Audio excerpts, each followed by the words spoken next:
కాంగ్రెస్లో పదవుల పంచాయతీ కొనసాగుతోంది.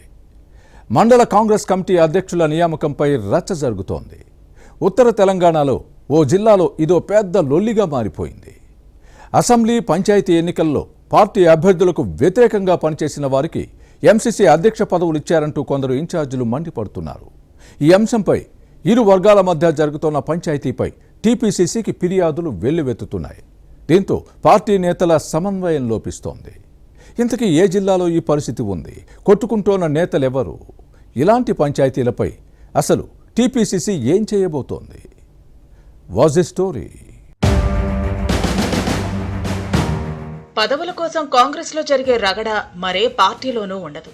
ప్రతిపక్షంలో ఉన్నప్పుడు పరిస్థితి ఎలా ఉన్నా, పవర్లో ఉన్నప్పుడు మాత్రం పార్టీ పదవైనా, నామినేటెడ్ పోస్ట్ అయినా పోటీ ఎక్కువగా ఉంటుంది. ఇలాంటి వాటితో పార్టీకి నష్టమని తెలిసినా సర్దుకుపోయే స్వభావం ఉండదు. గొడవలు, కొట్లాటలకే ప్రాధాన్యత ఇస్తారు హస్తం నేతలు. అపోజిషన్లో ఉన్నప్పుడు వర్గపోరు కాస్త తక్కువగా ఉంటే, అధికారంలో ఉన్నప్పుడు కొద్దిగా ఎక్కువగా ఉంటుంది. ఇది కాంగ్రెస్ స్వభావం. ఆదిలాబాద్ జిల్లా కాంగ్రెస్లో ఇదే పరిస్థితి ఉంది. పదవుల చిచ్చు రచ్చకెక్కుతోంది. నేతల మధ్య ఆధిపత్య పోరు కనిపిస్తోంది. తమ అనుచరులకు పార్టీ పదవులను ఇప్పించుకునేందుకు ప్రయత్నాలు చేస్తున్నారు. ఈ క్రమంలోనే డీసీసీ అధ్యక్షుడు, నియోజకవర్గ ఇన్ఛార్జి మధ్య విభేదాలకు దారితీస్తోంది. ఇన్ఛార్జీలకు సంబంధం లేకుండానే జిల్లా కాంగ్రెస్ అధ్యక్షుడు ఏకపక్షంగా వ్యవహరిస్తున్నారంటూ ఓ వర్గం నేతలు గుర్రుగా ఉన్నారు. కానీ తన సొంత నిర్ణయాలు ఏవీ లేవని, అధిష్టానం ఆదేశాల ప్రకారమే నడుచుకోవాల్సి వస్తోందని డీసీసీ అధ్యక్షుడు నరేష్ యాదవ్ మాట. కానీ తమకు నచ్చని నేతలకు పదవులు దక్కడంపై నియోజకవర్గ ఇన్ఛార్జీలు అసంతృప్తితో ఉన్నారు.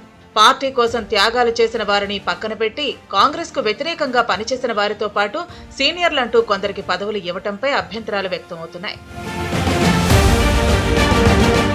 ముఖ్యంగా ఆదిలాబాద్ అసెంబ్లీ నియోజకవర్గ నేతలు 3 గ్రూపులుగా విడిపోయారు. అలాగే బోధ్, ఖానాపూర్లోనూ వర్గ విభేదాలు స్పష్టంగా కనిపిస్తున్నాయి. పార్టీలో తమకున్న పరిచయాలు, పలుకుబడితో పదవులను దక్కించుకునేందుకు పెద్దల దగ్గర నేతలు చక్రం తిప్పుతున్నారు. అసెంబ్లీ, పంచాయతీ ఎన్నికల్లో పార్టీ అభ్యర్థులకు సహకరించిన వారికి పదవులు ఇవ్వటం ఏంటని ఓ వర్గం వాదిస్తోంది. కానీ పార్టీ కోసం పనిచేసిన వారికి ప్రాధాన్యతనిస్తూ మండల కాంగ్రెస్ కమిటీ అధ్యక్షుల నియామకాన్ని చేపట్టినట్టు డీసీసీ వర్గాలు చెబుతున్నాయి. ఈ వ్యవహారంపై టీపీసీసీ అధ్యక్షుడు మహేష్ కుమార్ గౌడ్ కు ఫిర్యాదు చేసినట్టు సమాచారం.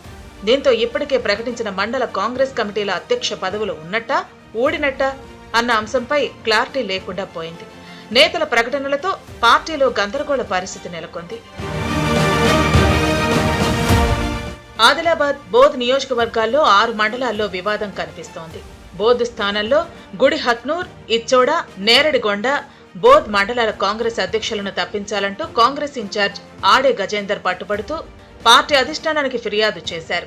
ఆదిలాబాద్ నియోజకవర్గంలో బేల, బోరజ్ మండలాల అధ్యక్షుల నియామకం పైన ఇన్ఛార్జ్ కంది శ్రీనివాసరెడ్డి అసంతృప్తితో ఉన్నారు.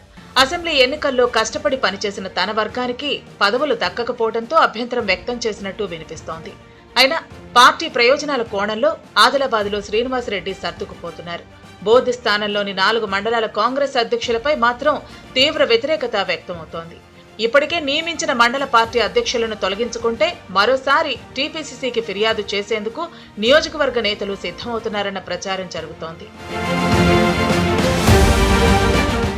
మొత్తానికి కాంగ్రెస్ నేతల మధ్య సమన్వయం లేకపోవడం గందరగోళానికి దారితీస్తోంది. ఎవరికి జై కొడితే ఏం జరుగుతుందోనని కార్యకర్తల్లో ఆందోళన వ్యక్తమవుతోంది. డీసీసీ అధ్యక్షుడు, నియోజకవర్గ ఇన్ఛార్జీల మధ్య సమన్వయం లేకపోవడంతోనే పార్టీలో తరచూ వివాదాలకు దారితీస్తోంది. అధికార పార్టీని టార్గెట్ చేస్తున్న ప్రతిపక్షాలకు ధీటైన కౌంటర్ ఇవ్వలేని దుస్థితి నెలకొంది. నామినేటెడ్ పోస్టులతో పాటు పార్టీ పదవులు దక్కని నేతలంతా అసంతృప్తితో రగిలిపోతున్నారు. కొందరు ఇతర పార్టీల వైపు తొంగి చూస్తున్నట్టు వినిపిస్తోంది. జిల్లాలో అసలే కాంగ్రెస్ పరిస్థితి అంతంత మాత్రంగా ఉంది.